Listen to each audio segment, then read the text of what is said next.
technology is there. We grow the audience. People. It's still people for our 14th event, 14th thing in February. It's still climbing. It's just I don't even know where they're coming from, but Hmm. they, you know, I sent the third blog post a couple of days ago, and I should have the fourth one sent to you by the end of the day tomorrow too.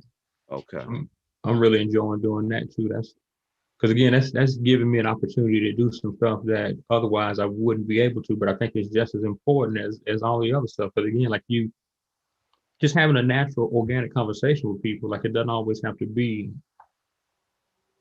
you know what I mean, super theoretical and conceptual. I think you end up losing people with some of that stuff anyway. So, right, absolutely. um, And so we are live. mhm. We're live and in living color. Um, the cool thing about this platform is that, once we're done, then we can kind of share it on our social media spaces. And so, given that it's 12 o'clock, we're just going to get started, because this is a little different from being on our webinar. We don't really have that interaction. We do have a little, there is a chat. And so, thank you so much for those of you who have already joined us. If you can, in the chat box, just let us know who you are, where you're from, so we can acknowledge you as we get started in this particular conversation. This is this is actually our first lunch chat. We might have to do more of these. It's meant to be um, not so structured, just to really have a lunchtime conversation as if we were outside of this COVID era that we're in now and literally together in the lunchroom, just sitting around the table, just chopping it up and networking each other. But my name is Kenneth Braswell. I am the CEO of Fathers Incorporated. We reside here in Atlanta, Georgia. We have been in business for 16 years, providing professional development, capacity building, and now direct service to fathers and their families. We're excited this particular year because we are the recipient of the Office of Family Assistance Fire Grant. And so for the next 5 years, we'll be serving 900 fathers here in Metro Atlanta, and we are extremely excited about that. In addition to that, for the last 11 years, Fathers Incorporated has been the prime contractor for the National Responsible Fatherhood Clearinghouse under the U.S. Department of Health and Human Services. And so we are proud of that work and more. This particular conversation and this particular piece of work is connected to our newly formed Moynihan Institute for Fatherhood Research and Policy. As an agency, we have decided to really get into allowing our experience and allowing our credibility to impact both research and policy, to begin to extrapolate the academic nature, of research, to break it down into palatable narratives, so that practitioners and individuals can use the great work that so many researchers are doing across the world, across the country, and be able to use it and apply it to their work. And so today, our guest is Dr. Armand Perry. He is a professor and director of the BSW program at the University of Louisville Kent School of Social Work, and his accolades goes much deeper than that. He is also the new author of Black Love Matters. Black Love Matters is an in-depth qualitative analysis that focuses on a diverse group of adult Black men and their attitudes toward behavior in marriage and romantic relationships. To give voice to the men's narratives, Black Love Matters follows the men for 4 years, chronicling the experiences and the circumstances shaping their relationship trajectories. Highlights include discussions related to the roles that sex, infidelity, intimacy, trauma, family of origin, masculinity, and environmental factors play in the men's attitudes and behaviors. Given a dearth of literature on Black men featuring firsthand accounts from them, Black Love Matters makes a significant contribution to the existing literature that seems to be disproportionately focused on implicating Black men in discussions of what ails their families and communities. Good afternoon, Dr. Perry. Kenneth, thanks for having me. Glad to be here. Oh, not a problem at all. So what we want to do is just start by, doing a deeper introduction, of yourself. Tell the folks who you are and why you do what you do. Sure. So, yeah, as you mentioned, my name is Armand Perry. I'm a professor at the University of Louisville, where I teach in the School of Social Work. Most of my work revolves around fathers and their involvement with their children. So, I certainly appreciate and respect the work that you all are doing and have done for the last, like you say, 16 years. In addition to my work with dads, I also have an interest in African American men and their contributions to family functioning. So, anytime I have a chance to combine those two interests or take a deep dive into either one of them, it's always a great opportunity for me.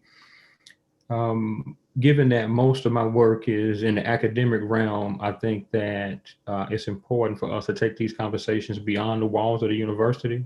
I like to consider myself as a community engaged researcher. So, having time to engage people in places and spaces like this, I think is a really unique opportunity to be able to bridge the sort of academic and community gap, so that we aren't just talking philosophically or theoretically, but we're having real life practical conversations with people about the things that influence and impact their lives. So again, I appreciate the opportunity. I'm looking forward to the discussion. Hopefully it's useful to people who are out there listening and watching, and I hope they engage us in it.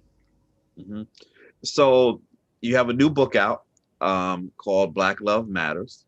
I love the title. Yeah, let's make sure that we promote the book, The Authentic Men's Voices on Marriages and Romantic Relationships. Oftentimes when we talk about Black Love Matters, we don't hear it from the male's perspective. We often hear a male's narrative, but we don't hear it from the male's perspective. Talk a little bit about the book and its relevance to the work of responsible fatherhood. Yeah, so the just a quick story about the inspiration for the book. Maybe I don't know, maybe a little over 10 years ago, Steve Harvey put a book out, "Act Like a Lady, Think Like a Man." I think was the title of it. And at the time, um, like people were, at least in my circle anyway, people were going crazy over the book. Right, everybody was reading it. Everybody was commenting on it. It obviously had a following because of Steve Harvey's celebrity status. I think they even made a couple of movies out of it. I was like, wow, this is really interesting, right? So I picked it up, and immediately I noticed that there was a difference between the way that people, again, at least the people in my circle, were receiving it versus whatever it was that I picked up when I read it.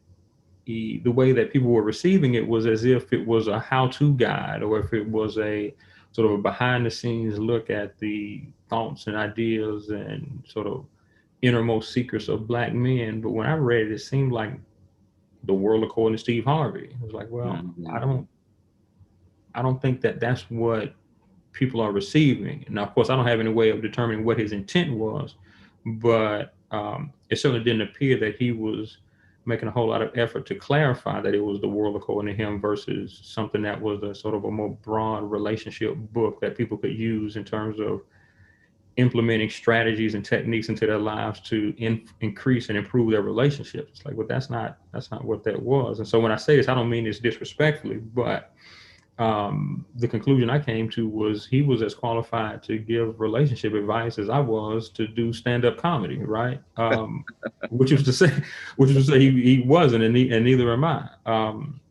Certainly, he's entitled to his opinion, but again, I think the framing of the book makes all the difference in terms of what it is that people receive from it and expect from it. So anyway, so for all of those reasons, I said, I want to sit down and I want to talk to just everyday people to see what's going on with them. Because it's also the case that we have these, I think, sort of oftentimes ill-advised or misinformed narratives about Black men in the media and in pop culture. We just had a conversation about that a few minutes ago. But even on the academic side, when you sort of dive into the research on Black men, what you see is over and over again It's deficit frame research. It's research on low income men. It's divorce. It's research on men who are quote unquote deadbeats. It's research on men who have a history with the criminal justice system. It's like, no, this is not the entirety of our existence. And it's also the case that for people who, for whatever reason, find themselves in those situations, that doesn't define who they are as people. Like that's just one part of their life, right? And so anyway, so for me, the really important thing was, and I kept coming back to this word balance, right? Like when are we going to balance out? When are we going to balance out this discussion, right? When are we going to be able to have a discussion or conversation that sort of spans the socioeconomic spectrum, spans um, the relationship or marital status spectrum, that spans the sort of educational attainment spectrum, and sit down with authentic people who can share their own story. So that's what I set out to do. And the sort of culmination is, again, as you mentioned, the new book, Black Love Matters. And again, I think it's important. The subtitle is Authentic Men's Voices on Marriage and Romantic Relationships, right? So this is not the world according to Armand Perry. This is not me pretending to be a relationship expert. I have no standing, no ground, no qualifications for any of that. My role is as a researcher gathering data from people about their lived experiences, centering their expertise on their own lives. I serve as a curator. I put it together and then I share it with the people. And that's what we're here to do today. So the book follows a group of 33 Black men over a period of 4 years. And we trace their relationship ups and downs, ebbs and flows, victories and defeats, and we share it with the world. And so that's what inspired the book, and that's sort of a summary of the book in terms of the big picture. Once you get into it, what you'll find is that there were a couple of different themes that emerged as really, really important, really salient, if you will, that were emphasized a lot in the discussions. And so what we did is we turned those into chapters. So the first chapter sort of bookends the period of time between Steve Harvey's book and Jay-Z's relatively recent 444 album.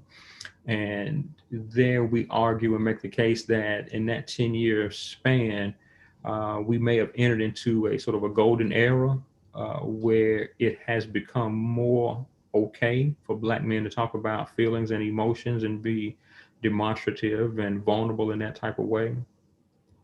And then what we also do is we review the academic literature in that period of time, and we talk about the extent to which that either is or isn't the case in the academic space as well. The second chapter is a sort of what we call setting the stage, and we get into some of the sort of the study methods. We introduce the readers to all of the men in the study, some of their thoughts, some of their sort of demographic background characteristics, what some of their perspectives were when the study first started, setting the stage for us to be able to compare and contrast how they felt, what they were into, and what their relationships looked like at the end. The third chapter gets into the men's thoughts and ideas about the role that sex and intimacy plays in their relationships. Chapter four deals with the notion of trauma, what types of traumas have the men experienced, whether or not they've experienced trauma, whether or not they're naming these experiences as trauma or not. So do they even recognize or acknowledge these things as trauma? And most importantly, how do these things influence and impact their relationships, current and historic? Chapter five gets into the transitions and the trajectories of their relationships. And so what we do there is, again, as I mentioned, we followed the guys for over 4 years. And so chapter five, what we do is we get into, okay, how was your relationship shifted and changed? And we had some guys who at the beginning of the study were single, and by the time the study ended, they had a serious girlfriend. Some of them had been married. Other guys were married at the beginning of the study, but found themselves divorced or separated by the end. We had people who were married at the beginning and remained married across the entire study period. We had people who were single at the beginning and remained single throughout. So anyway, so any number of different relationship trajectories. But what we do is we dive into that to say, okay, well, what were the circumstances surrounding your attitudes, your behaviors, and your decisions, so that we could share that with people, so that they could have some food for thought as they read it, receive it, and maybe use it to help make decisions about what may be happening with them in their own lives. Chapter 6 gets into the idea of masculinity, and we pose the question to the guys: to what extent does being in a romantic relationship shape and influence your thoughts and ideas around masculinity? And then chapter 7, we wrap up by summarizing the major findings and provide people with some advice around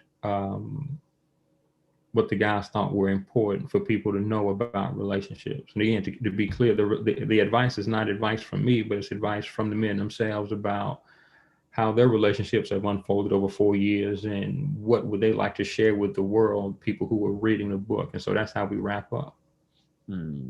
So thank you so much for that overview on the book. There are several things that I want to dig into over the next 45 minutes that we're together that's going to help people um, articulate this conversation around Black love.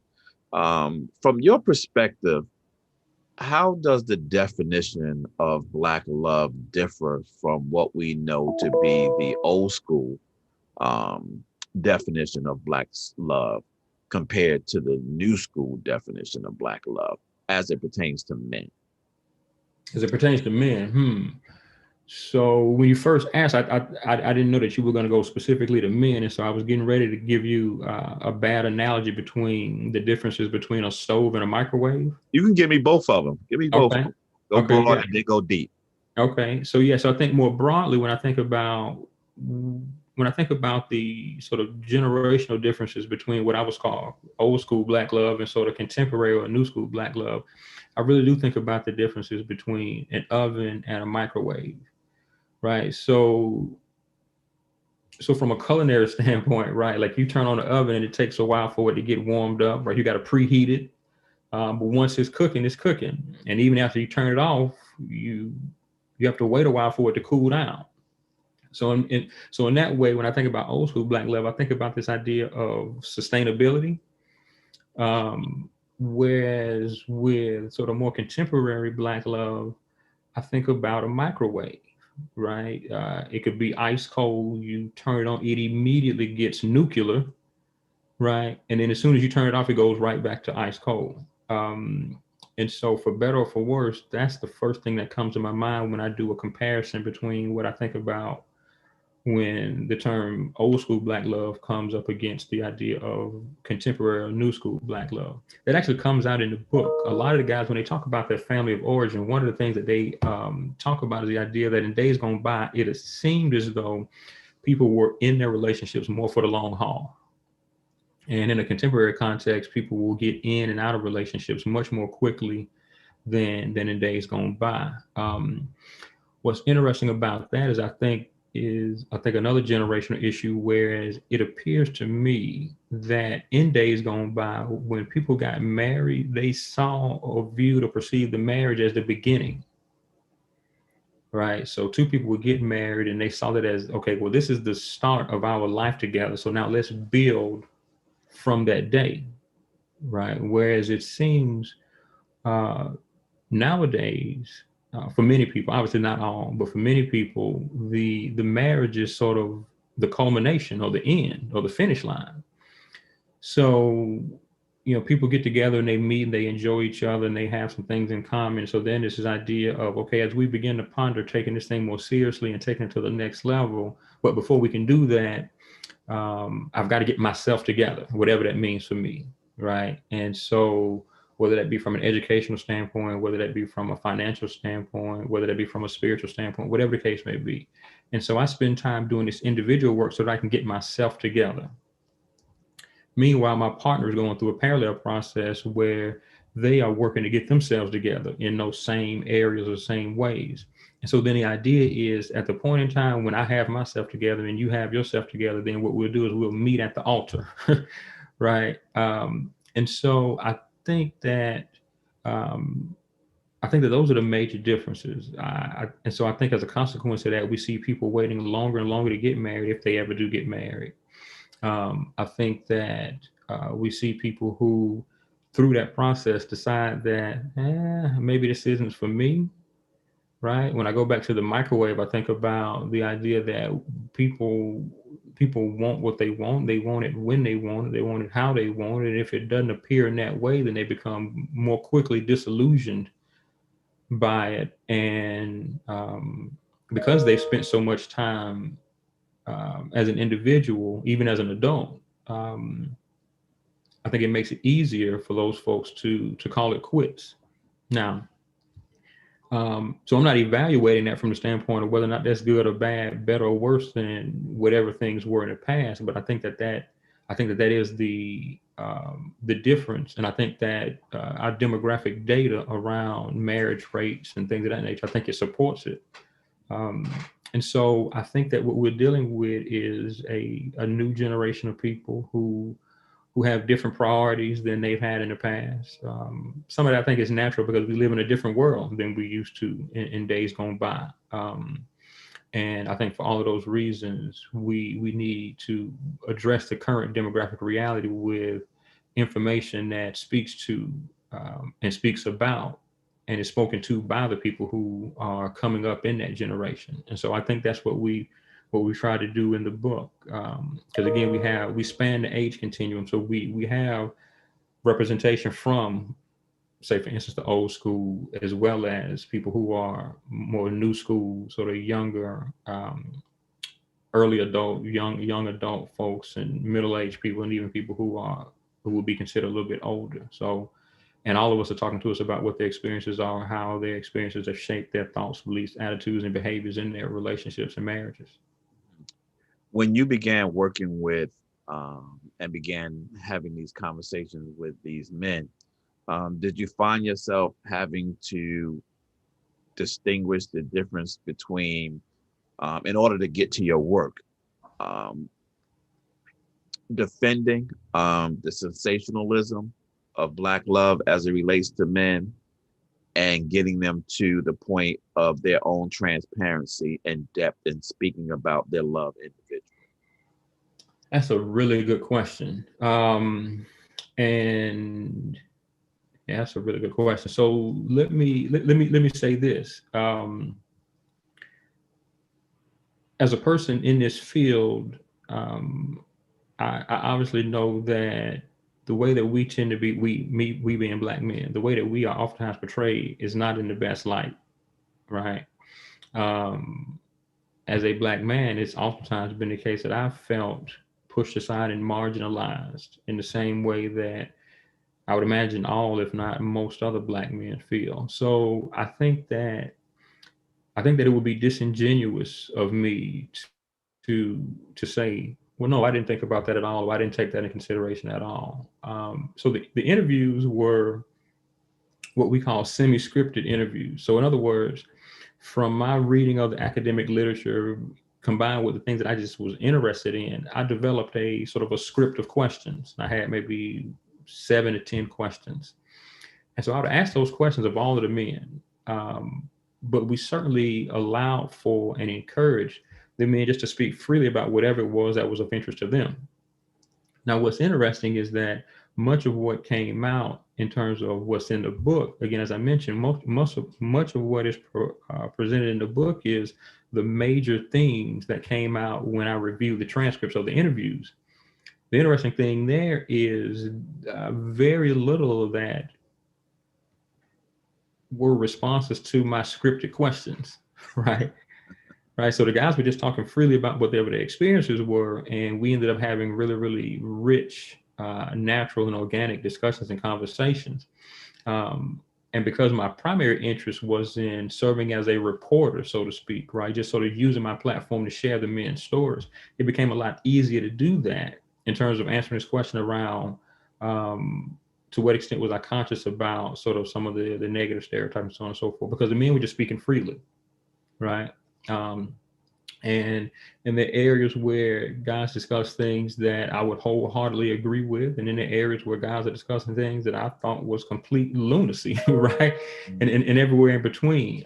But we were certainly intentional about making sure that we reported it all, right? When people get into the book, although, again, as I mentioned, I was certainly interested in bringing some balance to the discussion.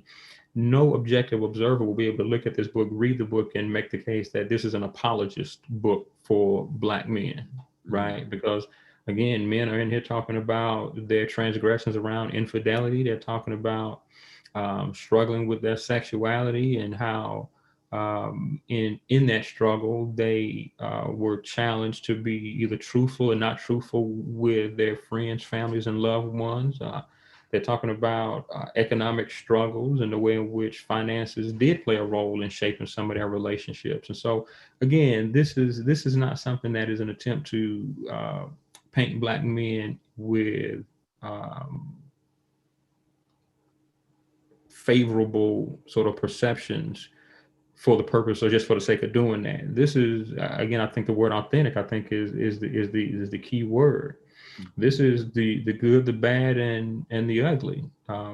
The most important part of it, though, is that it comes directly from the lived experiences of the men. And so, what we did was we just provided a platform for them to share their stories, and then we're presenting it to the world. I What think in surprised in a more balanced way than we typically get, though. I think. Yeah, what surprised you most about what you heard from them? What was a surprising factor? Something that you wasn't expecting to hear that you heard from these guys. So there's one thing that's sort of just big picture, and then there's one thing that is topical in nature. That sort of, but the two biggest surprises, the first one was just their willingness to be open and share with me. I would have assumed that I would have had to use every single social work skill in my body to pull out of them, right, whatever it was that they had inside them. But I found that that was not at all the case. And these interviews lasted anywhere between an hour to an hour and a half, easily, right? We're talking about hundreds of hours of interviews and 500-600 pages of transcripts. And so the probably the biggest surprise for me was that I walked into it expecting to have to extract information out of these guys. Because in my list of semi-scripted questions, I had follow-up prompts and 3 or 4 of them for each question. So that was sort of my plan B. So going to it thinking, okay, well, when I ask this question, if I don't get much of a response or any content, okay, well, here's how I'm going to try to reframe that question and ask it a different way. And then here's my plan C for doing that. Very rarely, if ever, did I have to go to the plan B or C. I could have, for many of these guys, I could have easily just sat down with a tape recorder and just said, go, right? And so I wouldn't have expected that at all. And also keep in mind that these are not people that I had previous personal relationships with. So these weren't friends of mine or people that I had already known or had any contact with. These were complete strangers. And so again, if we think about the sort of stereotypical narrative of men in general, but particularly Black men, how likely would it be that they would sit down and talk to a complete stranger about the deepest and most intimate parts of their current lives and historical lives from a romantic relationship standpoint? Again, I wasn't expecting that, but what I found was that it appeared to me as if the guys were walking around wanting to have an opportunity to share their stories. And then serendipitously, I showed up and I asked, and they were like, okay, Hmm. here we Did, go. yeah, did Right. you get a sense that as you were interviewing them that it was almost therapeutic conversation for them? Yeah, absolutely. Yeah, absolutely. And from this, and I mean, of course, the interviews were not clinical sessions, right? I'm not trained as a clinician in that way. I don't have a therapeutic license. I'm not a therapist, but absolutely, I do believe that for all the reasons that I was just mentioning, that the guys certainly found it cathartic to be able to share their stories and share their thoughts and share their beliefs and share their feelings, even if it was with a complete stranger. It may be that they even found some comfort and some safety in being able to talk to a complete stranger as opposed to someone that they knew or had a more personal relationship with. But absolutely, I found it to be, or at least it appeared to be, really, really therapeutic. Mhm. Um, Did for you the guys see? to be able to purge. Yeah, did you see any level of anger or frustration with the historical way that they are seen and somewhat having a struggle day to day, trying to be the best that they could be underneath the the heavy rock of the societal narrative. Yeah, that certainly came out. I mentioned to you that the fifth chapter in the book deals with this notion of trauma, and again, keep in mind, trauma is my word. Trauma is not a word that the guys used much, or if at all. But one of the ways that the traumas manifested themselves, there were things like physical abuse, and there were things like even sexual abuse, and there were things that they were calling relationship trauma, right? Some early negative experiences that had them building up walls and made them guarded and created a sort of a fear of intimacy in some ways. But one of the other types of trauma that the guys talked about was what we frame or describe in the book as sort of psychological trauma. And some of that had to do with walking around as black men, knowing the stereotype, knowing the narrative around black men, and then seeing that being played out before their very eyes, right? Coming into contact with people who had thoughts and ideas about who they were or what they were without even knowing them, and seeing that play itself out even in their relationships with their partners, people who ideally you would have a high amount of trust in, but seeing how, when for many of them, when things went south, um, the negative stereotypes about black men in general were sort of superimposed on them as individuals. And so that certainly came out, and a lot of the guys talked about being intentional about trying to refute those narratives and counteract those narratives. And some of them even got consumed by it, right? And almost developed sort of a preoccupation with it, to the point where it became difficult for them to manage in the day to day, because they're sort of in their mind playing this invisible game of chess where you're trying to predict your opponent's next move, and you're trying to correct for that in the very beginning or on the front end, and sort of set things up so that they aren't able to make certain types of moves. And so anyway, so if you can imagine the type of cloudiness that some of the guys had just in their headspace, all the while trying to maintain a romantic relationship, which is difficult and all consuming as it is, but having that extra layer, that extra burden of trying to carry on the mantle of reimagining the narrative as an individual about a whole group of people, was something that a lot of the guys felt. It was taxing to them, it was heavy on them, and it was laborious and labor intensive, I think, for a lot of, and smothering even in some ways for a lot of the guys. Right.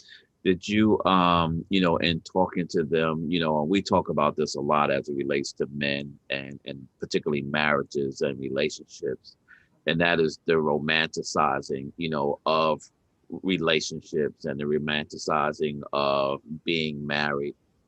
Did any of them exhibit any like dreams or goals to ultimately like be in a deep and meaningful relationship, or for them was relationship just temporary with the hope of one day, with the by chance one day getting married, as opposed to hoping and dreaming for that kind of settlement?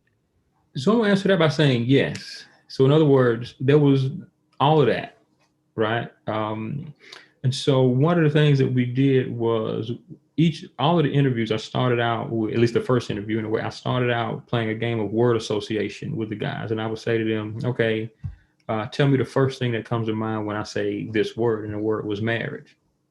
And so there, what I was trying to do was just, I was trying to get a sense into what the guys generally or broadly thought about the topic, whether they were married or not, whether they were in a relationship or not, whether they were even at a place where they were even thinking about marriage or not, just to see what the guys think about the institution of marriage.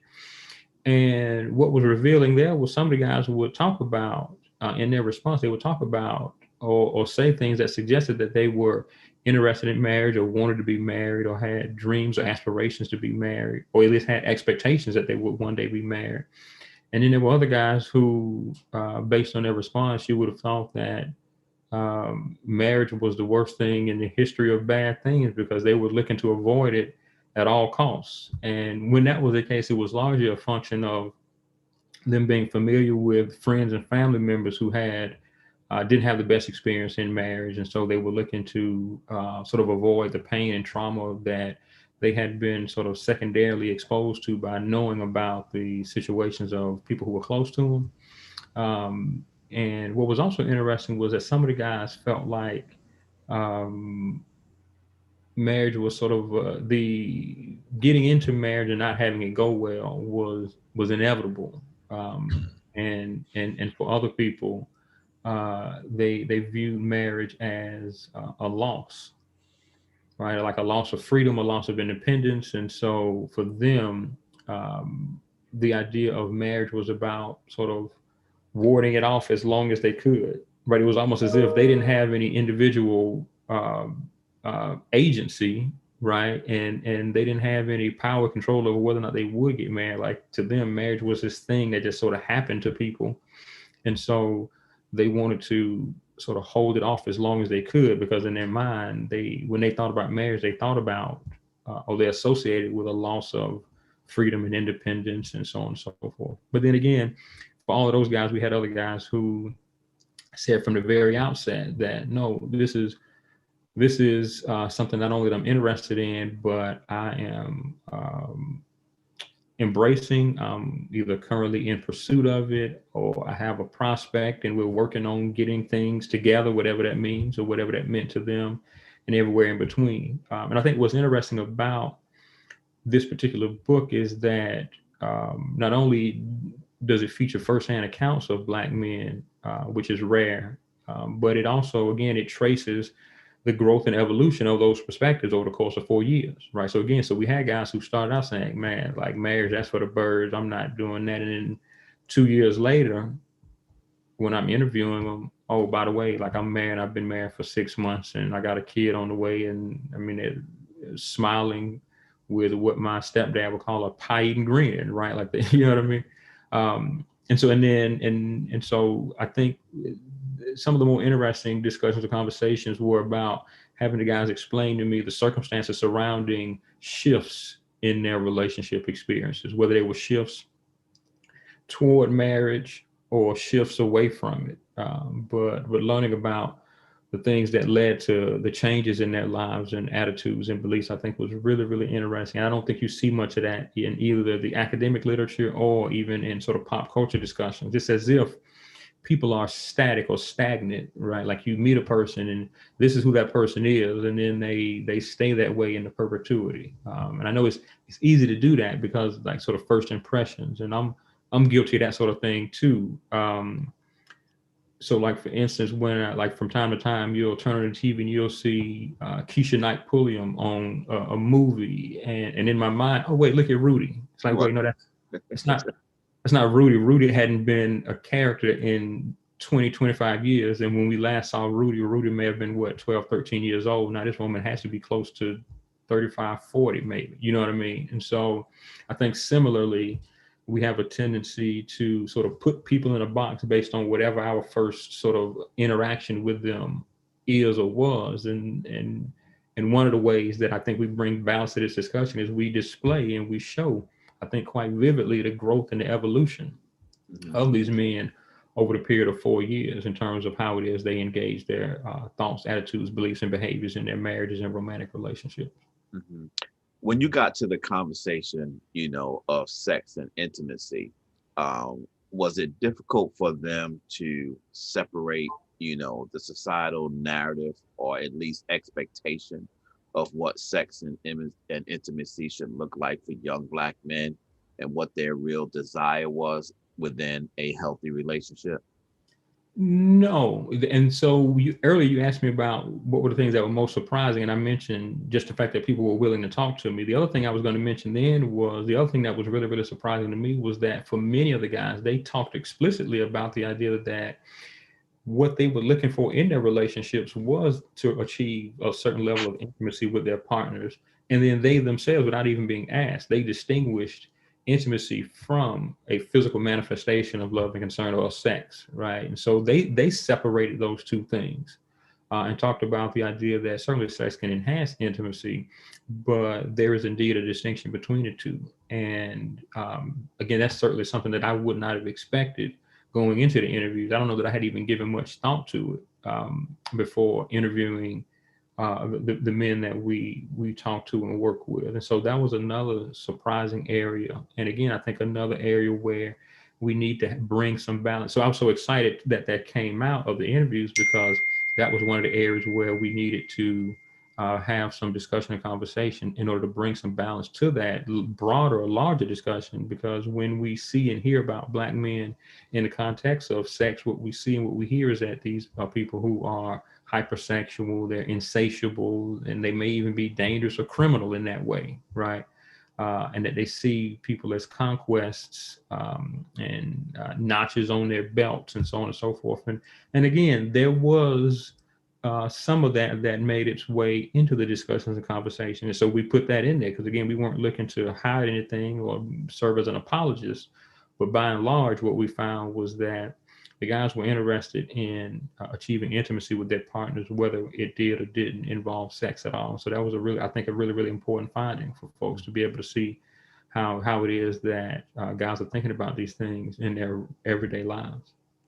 Yeah, we're in a moment in our history of, you know, a very loud narrative of, started with, well, didn't start with, but got illuminated by Me Too, Black Girl Magic, Black Girls Rock, women's empowerment, particularly for Black women, and rightfully so. Sure. Our Black women need to be celebrated. They need to be uplifted. Did you get a sense that within this narrative around relationships and marriage, um, did these men feel like they were being smothered by that narrative and that their particular narrative is not being heard? Hmm. That's an interesting question. So no one mentioned specifically um, anything around Me Too or Black Girls Rock or Black Girl Magic or anything like that. So no one discussed that specifically. Um, I did, however, I did get the sense that um, some of the men, I would say maybe it was a small minority, maybe 25% of them felt somewhat overshadowed um, as men and felt overshadowed because they were men, particularly the idea of being Black men, right? And so there's this sort of idea that within Black families, Black women are the people who hold the family together, and they are the rocks of the family, or they're the glue of the family, and families, Black families in particular, um, can survive and persist and maybe even thrive in some people's minds with or without men, right? And so for some of the men, they had the sense that as men, as Black men, it was oftentimes the case for them that they felt overshadowed even within the context of their own families, and that um, their presence, their contributions were things that were seen as sort of secondary or even a luxury, and not something that was salient or essential to the health of the family.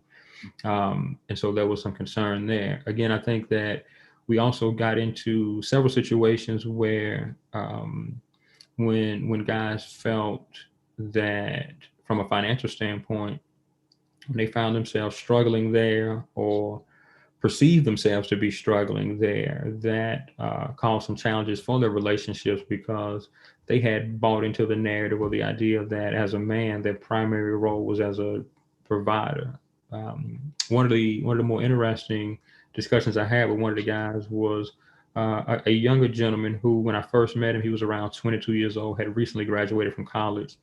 And in our first interview, he talked to me about being engaged and being excited about his fiance and excited about their impending marriage and so on and so forth. But at the same time, he was excited. He also was concerned about whether or not uh, the marriage was going to last, and he cited primarily the multiple divorces of his mother, right? And he was concerned about, well, do I have what it takes in order to have a sustainable marriage? Because he's not had what he felt like was a good role model in that way, right?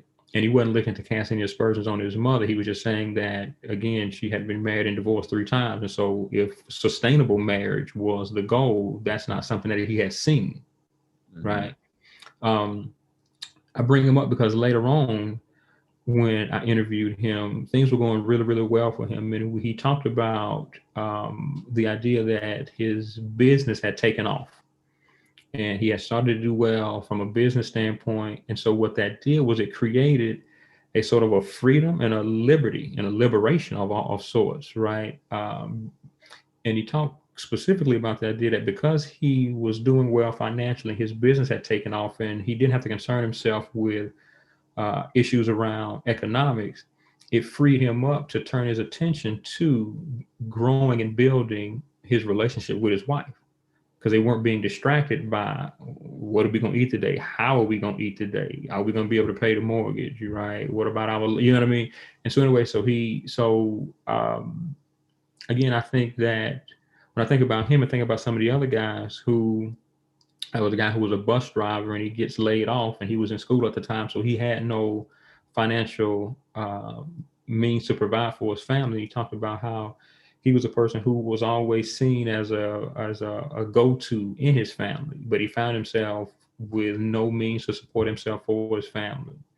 And he ended up getting separated from his wife, and he talked about how he sort of emotionally detached from her because he was looking to escape sort of some of the, and it could have been of his own making, right? Because he never pointed to his wife and implicated her in sort of being demeaning toward him, but it was just the idea that I'm not who I want to be in terms of finances and economics. And so he talked about sort of disengaging from her, and after getting off of work, spending more and more time going to the bars and just sort of hanging out, and just so that he could sort of escape and feel good about himself. And he wasn't really feeling good about himself as much as he was just drowning his sorrows in the bottle and so on and so forth. And instead of coming home at 6 o'clock, he would come home at 10 o'clock. And how that, again, the issues that were financial in origin led to challenges and barriers and obstacles and headbutting of sorts between he and his wife. And how it took a while for him to be able to sort of come to grips with the fact that, because just simply because he wasn't as financially stable as he once was, that did not mean that he was a bad husband or a bad father, or that he couldn't play a as significant of a role in his family's life. And he had to come to those realizations on his own before he was able to begin to try to reconcile with his wife. So yeah, so those, whatever those narratives or whatever those thoughts are that sort of permeate the broader society, there was definitely no question that guys are being influenced and impacted by those things, because they know what the world says about black men the same way that everyone else does. Mhm. In the midst of this, the feminine narrative that um,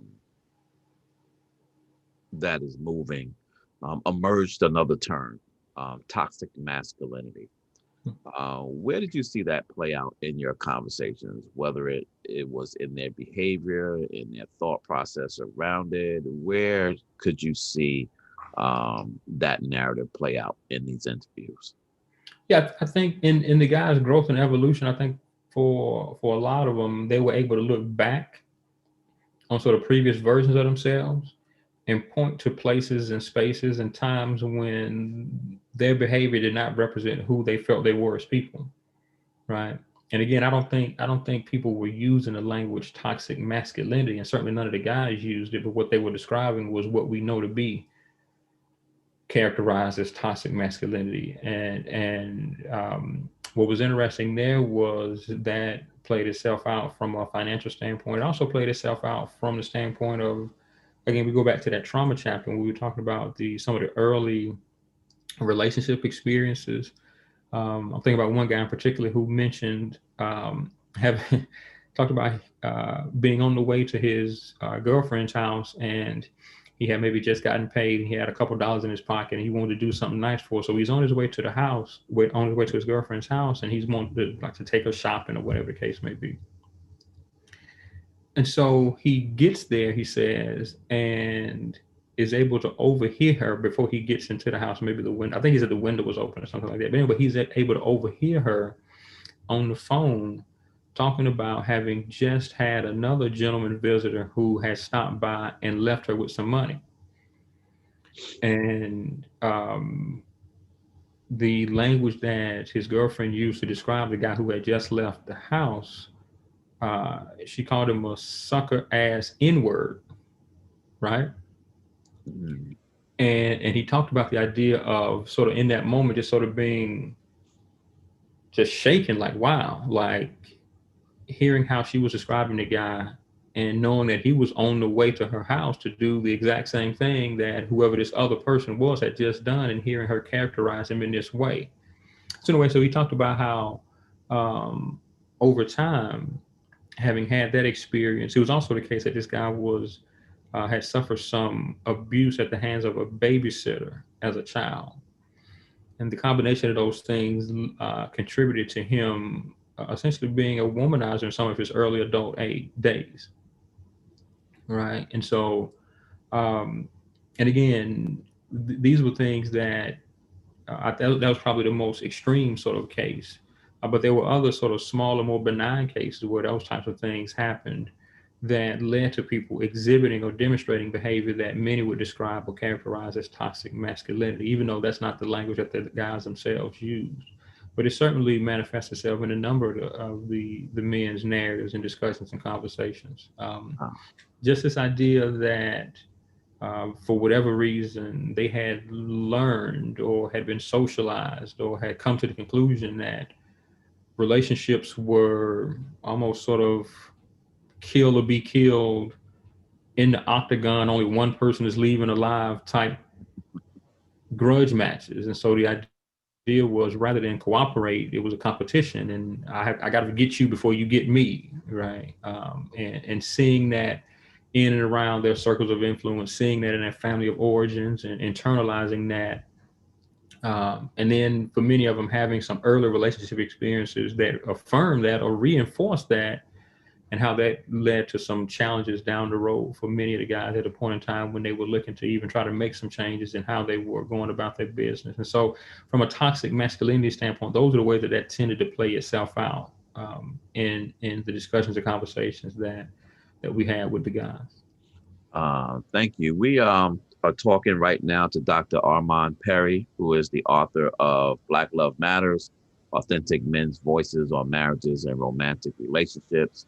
Also, in addition to his book being out in this particular fireside chat, Armand is, or Dr. Perry, is producing blogs, and we're releasing blogs twice a month to delve deeper into this conversation.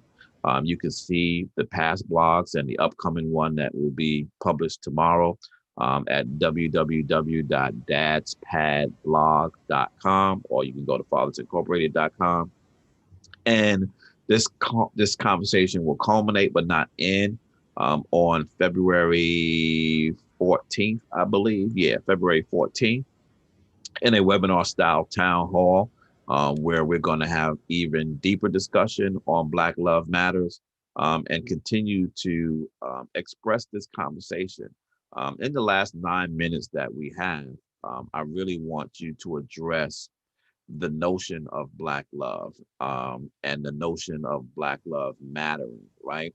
And talk a little bit about what we need to do as Black men and Black women to have to have an empathy for what we each go through as a gender, and have a compassion even beyond that, to love each other enough to walk each other through the things that ail us, with the goal of getting to the things that we both dream of as both Black men and Black women. Yeah, I think that is a really, really important question for us to ponder, and I think that the whatever the response is, I think is really at the heart and the foundation of not only Black love but Black families, and to a larger extent Black communities. And so when I think about that, the thing that I'd like to share with people is in your relationships. I think it's easy for us to get to a place in a space where we see our partners as competitors, right? And if and when that happens, what we have a tendency to do is it's easier to point fingers. It's easier to say, well, you aren't doing your part, whatever that means. And if that's the case, then it also creates a space and an opportunity for us as a person who feels that their partner is not doing their part, it becomes easier for us to stop doing our part, whatever that means. And at that point, we're no longer operating from the standpoint of cooperation, but indeed we are pit against the person who's supposed to be our partner, right? Which is the exact opposite of the way that the relationship is supposed to grow and evolve. And so I think that one of the things that's really, really important is to center or to prioritize cooperation. I think it's important for folks to have discussion and conversations about what their core values are. One of the things that the guys talked a lot about, and in the chapter on relationship transitions, was the guys who had stability in their relationships. We asked the follower, well, what was it about your relationship that allowed it to stand the test of time? And oftentimes, what they talked about was the core values, because their relationships weren't immune from challenging times or disagreements or arguments or whatever the case may be. But they talked about the idea that because they had core and common values, even when they disagreed, they had things that could bring them back together, because that was a central thing that they could or had already agreed on. Um, and so I think about empathy. I think you used the word empathy. I think empathy is important. I think reciprocity is important. I think obviously grace is important. I think cooperation is important. If you can put together a combination of those four things, I think you're well on your way to having a strong foundation, I think. At least according to the discussions and conversations, stories and narratives of the guys in the book. Those are the things that they valued. Those are the things that they talked about as serving as sort of their saving grace, even when their relationships hit rocky patches. So I think if other people are able to replicate that in their own relationships, I think that they're well on their way. Mm. Thank you so much for that. So we're at the end of our conversation today. I want to thank you, Dr. Perry, for having this conversation. I am committed to continuing to help move the narrative on your book and specifically on this conversation. I think it's a much needed conversation, and there's so much meat inside of your book to chew at. And so there we'll be having these conversations for some time now. I know we kind of said that we were going to, you know, have our crescendo, on February 14th, but I don't think that's going to be the case, because every time I sit down and kind of flip through some pages, I'm like, oh, we got to talk about this. Oh, we got to talk about this. Or we got to Yeah. strip this apart. And I just think that this conversation of Black love should be continuing.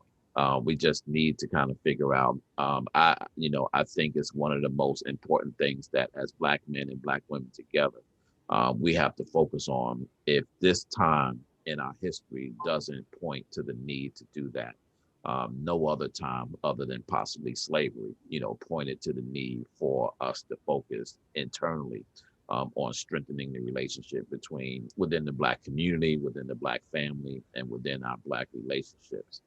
Um, Let everybody know how to get in touch with you. Let everybody know where they can buy the book. Let everybody know all the things they need to know to get in touch with Dr. Armand Perry. Yeah, absolutely. So, Armand Perry, I'm at the University of Louisville in Louisville, Kentucky. Teach there in the School of Social Work. My direct telephone number there is 502-852-3234. You can email me at armand.perry, armon.perry, Perry, at louisville.edu. The book, Black Love Matters, right? It's available at Roman and Littlefield. That's the publisher. You can enter the discount code LEX, LEX 30 off AUTH 20 at checkout and get a 30% discount. But the book is also available on Amazon and places like that. Unfortunately, the discount code only works if you go through the publisher, Littlefield and Roman.com. So, as you mentioned, Ken, in addition to the book, also be on the lookout for all of those blog posts. Be on the lookout for the town hall, because again, as you mentioned, these are conversations that have implications for almost every facet of our community's life. And so, as a consequence of that, we necessarily need to keep these conversations going. This should be an ongoing conversation, so as to be able to continually respond to the growing and changing situations and contextual factors shaping our relationships. And so we want to be responsive to that by making sure that we're staying up to date and keeping abreast of what's happening in the community so that we can be responsive to it and making sure that we're providing people with the practical tools and resources to be able to withstand those things and make it through. All right. And so, so we will be having more fireside chats, bringing on some more guests. The other thing that as soon as I get Dr. Perry, in a working way on Clubhouse, we're going to have a couple of Clubhouse conversations. And so we're going to plan those to do those and kind of touch that audience as well. But until next time, stay in touch with us. You can RSVP for the town hall on February 14th by going to www.fathersincorporated.com. Up at the top, there's a carousel. I think the second carousel is actually the slide where you can sign up and RSVP for the town hall. Until then, and as we get through the weeks of moving these blogs and deepening this narrative, thank you so much for supporting all the work that we do. Hope to talk to you and see you all soon. Take care. Have a great day.